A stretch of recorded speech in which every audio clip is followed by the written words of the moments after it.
mind, I know a lot of our customer base or our listeners are they're based around the world.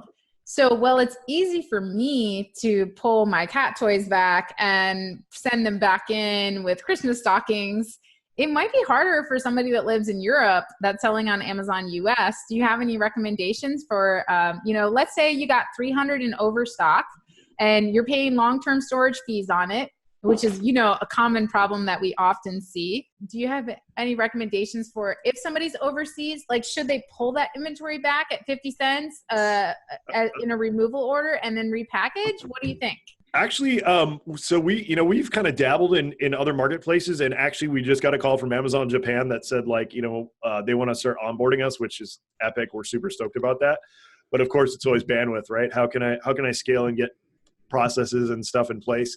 I don't really know anybody in Japan, but I think, I'm going to start reaching out. I think the best tactic, and a lot of people don't think about this, like if you're in Canada or if you're in the US or whatever, like go to an Amazon seller group, Amazon FBA Titans or Amazing at Home, and try to find people who are based in the marketplace that you want to sell in. So say, Amy, say you want to sell in Canada, you say, hey, what sellers in here are from Canada?